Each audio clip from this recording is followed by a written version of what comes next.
2 minutos sobre las 9 de la mañana. Vamos a saludar a nuestra siguiente invitada, es la europarlamentaria del Partido Nacionalista Vasco, Izaskun Bilbao. Egunon. Egunon. ¿A usted qué le ha parecido la detención de Carles Puigdemont en Alemania? Pues realmente ha sido sorprendente y un episodio más de judicialización de un problema político que requiere soluciones políticas. Y hoy, más que nunca. Se está diciendo esta mañana que las particularidades entre Alemania y Bélgica no son las mismas.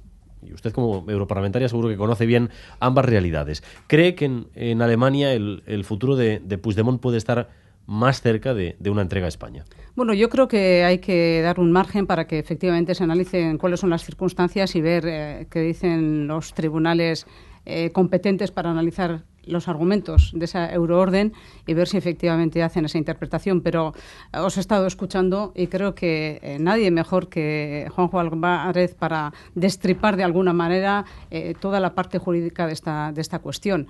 Lo que está claro también es que con el caso de Cataluña, 4 países europeos en este momento están implicados. El problema se ha internacionalizado más que nunca y yo creo que, aunque no veamos en el plano mediático, hay preocupación. A nosotros, que nos encontramos con frecuencia con comisarios europeos, la primera pregunta que me hacen siempre es ¿qué pasa con lo de Cataluña? Entonces, no se atreven a decirle públicamente nada directamente y mediáticamente al gobierno español, pero hay una preocupación latente y yo estoy segura que después de las últimas detenciones, la euroorden con Puigdemont, la preocupación hoy es mayor en las instituciones europeas. ¿Quiere decir usted que la internacionalización es un hecho, que esto está teniendo efectos? Está teniendo efectos claros y tenemos que tener claro que el problema de Cataluña genera inestabilidad política desde la perspectiva de los líderes europeos, inestabilidad política al gobierno español y esto lo convierte en un problema europeo. Europa en este momento, ¿qué es lo que necesita? Necesita soluciones políticas, necesita estabilidad, necesita dar confianza a la ciudadanía y el caso catalán, al menos lo que yo he visto, como digo, en diferentes encuentros, es que hay una preocupación clara por esta cuestión. ¿Y no se atreven a decírselo en público a Rajoy? Hombre, vemos que las instituciones o los líderes de las instituciones como Juncker o Tusk no han hecho más que decir que es un problema interno, que apoyan al gobierno español, pero en las reuniones en las que tenemos hay preocupación. Como digo, la primera pregunta de todas las personas es ¿qué va a pasar con Cataluña?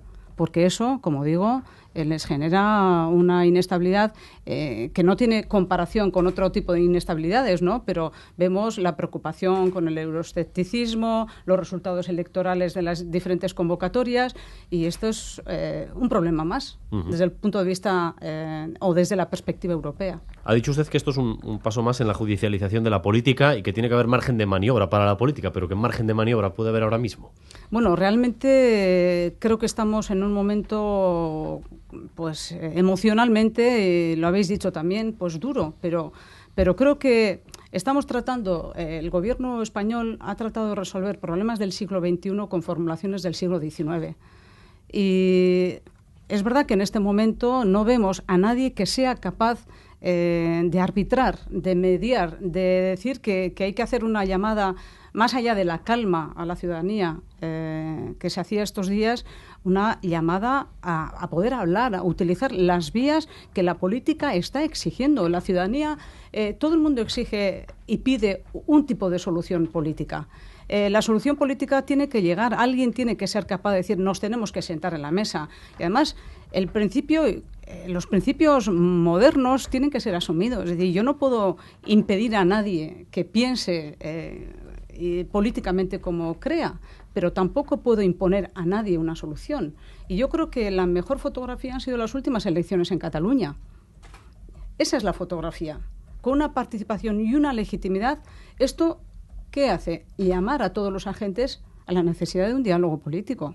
Está clarísimo.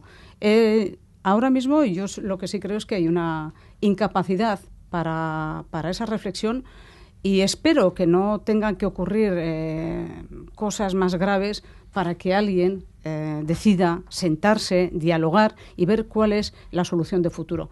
No hay otra. O es política, o más política, o más política. Diálogo y negociación. Y después de los enfrentamientos que vimos en Cataluña con el referéndum y la policía, este fue otro de los mensajes claros que vimos en el debate en el Parlamento Europeo. Masivamente, todas las intervenciones dijeron: no es posible imágenes de contundencia policial contra una ciudadanía pacífica en el siglo XXI y en esta Europa. Sin embargo, ustedes no pueden ir al margen de la ley. Pero este conflicto hoy no se resuelve solo con la ley. Es necesario diálogo y negociación política. Ese es el mensaje claro que quedó en el Parlamento Europeo. Y yo creo que esto es lo que tienen que asumir todos los líderes, de uno y otro lado. ¿En qué está pensando cuando dice que no sucedan cosas más graves? Bueno, pues quizá yo estoy muy marcada por un conflicto que nada tiene que ver con esto en mi pueblo, ¿no? Fui concejal con el conflicto de los tostartecos, y cuando la gente sale a la calle, cuando se hace la llamada a la gente o sale de manera espontánea, se sabe cómo empieza, pero nunca se sabe cómo acaba. Por eso yo comparto las llamadas del presidente del Parlamento catalán llamando a la calma a la gente, y creo que esto es algo que hay que recordar a todo el mundo minuto a minuto. Sabemos cómo suelen empezar esas cosas, muchas veces no sabemos cómo acaban y hay riesgos. Y yo espero que la ciudadanía catalana, como lo ha demostrado hasta ahora, que ha sido una reivindicación y una reclamación pacífica de sus pretensiones políticas, pues lo siga haciendo y vaya incorporando también que esa ha sido su forma de hacer hasta ahora.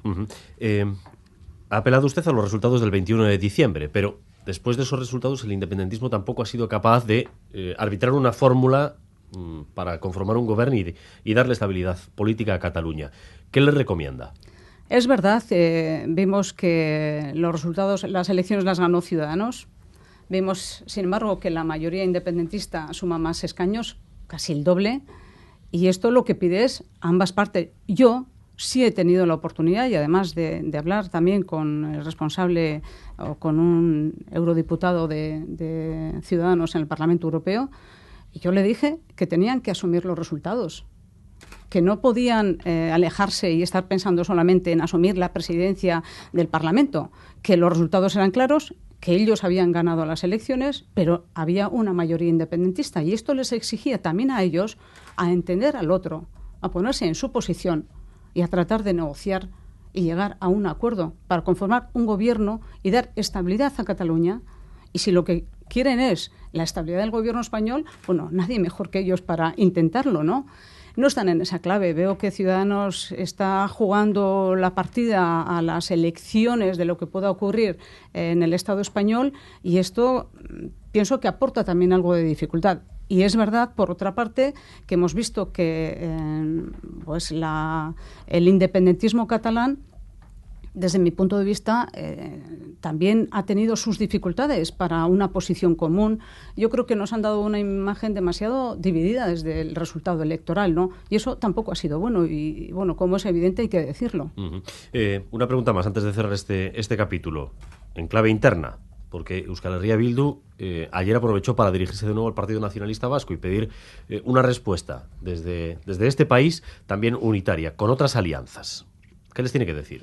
Bueno, yo a los de Bildu les diría que estaría bien que primero ellos empezaran asumiendo las responsabilidades que tienen en Euskadi. O sea, es más fácil hablar sobre otras realidades y sobre Cataluña y no abordar los problemas y las soluciones que tienen en Euskadi. Que empiecen primero por casa.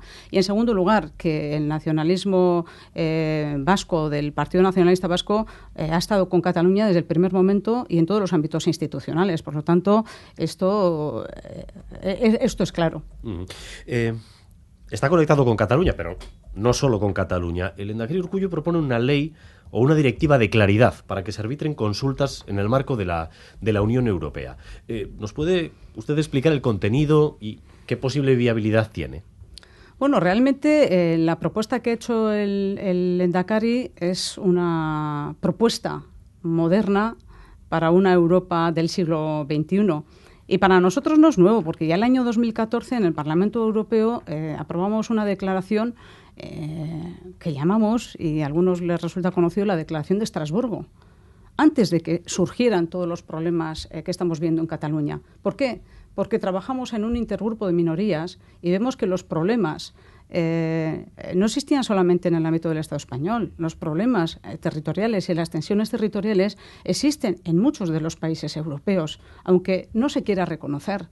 Hemos visto el caso de Córcega, por ejemplo. Ya hace 15 años que estuve allí y la realidad era completamente diferente, pero sí vi una serie de reivindicaciones, quejas de la gente que decía que el gobierno español, o el gobierno francés, perdón, pues no estaba cerca de ellos, que no respetaban su idioma, que necesitaban una descentralización de competencias y de recursos económicos. Bueno, 15 años después, ¿qué es lo que ha ocurrido? Pues hemos visto unos resultados electorales en los que una mayoría que proclama independencia o proclama y reclama más cercanía del gobierno francés, pues ha tenido unos resultados espectaculares. Por lo tanto, el año 2014, viendo todas las realidades existentes en Europa, aprobamos en el Parlamento, en este intergrupo, esta declaración de Estrasburgo que planteaba precisamente esto, la necesidad de que hubiera una fórmula europea para resolver tensiones territoriales cuando un Estado miembro no era capaz de hacerlo. Mira, aquí, en este momento, en las instituciones europeas, ¿qué es lo que estamos haciendo? Y también desde el Parlamento Europeo, dar soluciones europeas a temas sectoriales. Hablamos de temas energéticos, de clima, de transporte. ¿Por qué? Porque estamos viendo que en todos los sectores y la ciudadanía europea nos está reclamando, oiga, ¿qué hace Europa? ¿Qué solución se da desde Europa a estas realidades concretas? Pues nos tendremos que plantear que también tenemos que dar soluciones europeas en los ámbitos políticos. La propuesta del Lehendakari no hace más que pedir esto, que haya una propuesta europea que permita darle salida con una fórmula que pueda ser planteada en todos los Estados miembros cuando hay una tensión territorial donde vemos que el Estado español no es capaz de solventarlo. Y la otra pregunta es, ¿por qué el Reino Unido llega a un acuerdo con Escocia? Pueden hacer un referéndum, no ocurre absolutamente nada, las instituciones europeas lo respetan y hubieran respetado cualquier solución de las urnas. Y cuando nos acercamos al Estado español, no se puede consultar, no se puede hacer referéndum.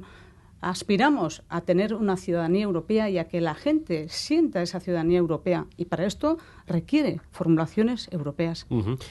Hablando del Reino Unido, ¿le parece positivo el principio de acuerdo que hay para hacer efectivo el Brexit? Bueno, pues en principio todavía hay muchos detalles que hay que ir cerrando, pero el principio de acuerdo nos parece positivo. En el pleno pasado en Estrasburgo votamos unos principios que avalaban los avances de este acuerdo con esa transición. Y necesitamos la mejor solución posible con el Reino Unido porque ahí tenemos ciudadanos, también vascos, ciudadanos europeos que resultarían muy afectados y tenemos sectores empresariales y económicos que también resultarían muy afectados, ¿no?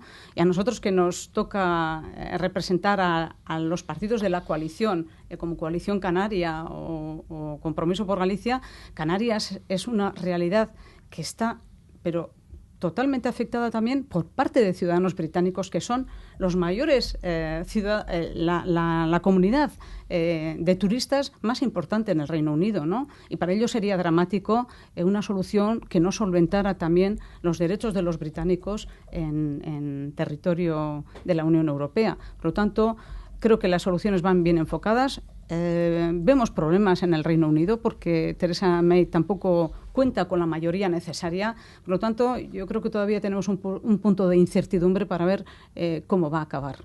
Ha llevado usted a las instituciones europeas el asunto de la violencia en el fútbol, que durante los últimos meses nos ha dado bastantes disgustos en Bilbao y también en San Sebastián. ¿Se puede arbitrar una fórmula en un continente en el que hay libre circulación de personas para que estos sujetos que van a liarla en partidos, sobre todo en partidos europeos, puedan estar bajo control o incluso se les prohíba viajar? Hombre, nosotros vamos a pedir y vamos a exigir a la Comisión Europea al menos que se posicione. Hemos pedido que se posicione y vamos a ver qué es lo que ocurre. Pero efectivamente, si hay personas con alto riesgo de generar violencia y con antecedentes, pues primero será el mundo del fútbol el que tenga que establecer las medidas necesarias, ¿no? A mí no me parece que sea deporte dar imágenes en las que hay una violencia qué es lo que se transmite. Esto no es fútbol. Tampoco me parece que sea fútbol que Euskadi haya tenido que activar a toda la policía, la Ertzaintza, a la ciudadanía, la suspensión de las escuelas, de las actividades extraescolares, porque se va a jugar un partido de fútbol. El fútbol siempre ha supuesto, al menos para mí, que he tenido familia de futbolistas, valores, principios, también diversión, compartir. Entonces, no tiene nada que ver con el fútbol y con la deportividad, y yo creo que las instituciones europeas, pues alguna llamada de atención también tendrán que trasladar a las organizaciones del fútbol con estas cuestiones. Eso no transmite ni los valores europeos ni los del deporte, y ahí creo que tenemos que poner los altavoces claros para acabar de una vez con eso. Hace unos días estuvo usted en Naciones Unidas llevando un ejemplo vasco de mujeres sobre la mujer rural, convencida de que ese esquema de funcionamiento y reconocimiento social puede servir para otras realidades. ¿Qué acogida tuvo? Pues muy buena, la verdad es que es una propuesta que debatimos y aprobamos en el Parlamento Europeo. Nosotros lo que hicimos fue incorporar modificaciones a este texto que recogieran principios del Estatuto de la Mujer Agricultora del País Vasco, que se aprobó el año 2015. Por cierto, un estatuto novedoso. Y todos los principios que planteamos nosotros están reflejados, este estatuto está reflejado en el acuerdo que aprobamos en el Parlamento. A mí, con otra compañera, me tocó llevar y explicar esta propuesta en Naciones Unidas, y esta misma semana pues ya se ha llegado a un acuerdo y se recogen todos los principios, ¿no? Y parece mentira, pero todas las mujeres que se dedican o están trabajando en el ámbito rural, mujeres agricultoras del mundo, tienen reivindicaciones parecidas, aunque haya que encajarlo en un ámbito diferente. No es lo mismo África que Euskadi, pero todas reivindican el derecho a la tierra, poder heredar, porque muchas mujeres no pueden heredar ni pueden ser propietarias. Necesidad de que tengan ayudas, la necesidad de que se les formen, haya ayudas para su formación, y además pedían en los ámbitos digitales, que es lo que les va a permitir también poner en valor sus productos, luchar contra una violencia de género que en el ámbito rural es más duro, y sobre todo porque queda más ajeno a la ciudadanía.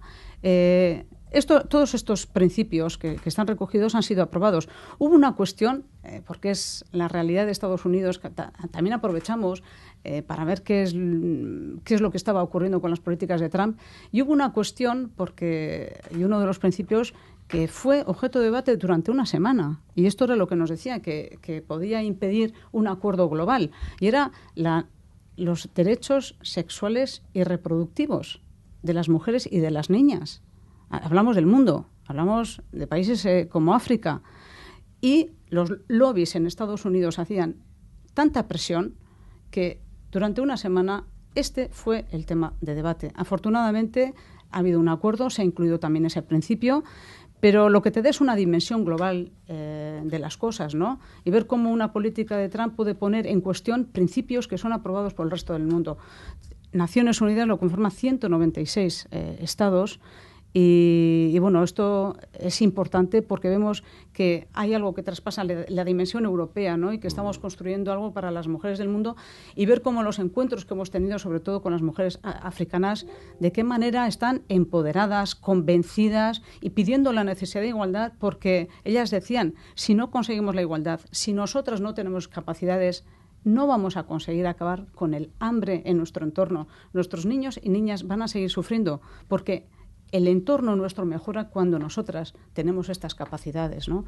Es verdad que el otro día en redes sociales me enviaba una mujer de Euskadi y decía: lo que necesitamos son más ayudas, somos heroínas porque vivir de la tierra es muy difícil. También tiene razón, y necesitamos ya no solamente acudir a foros y que haya propuestas, necesitamos más ayudas.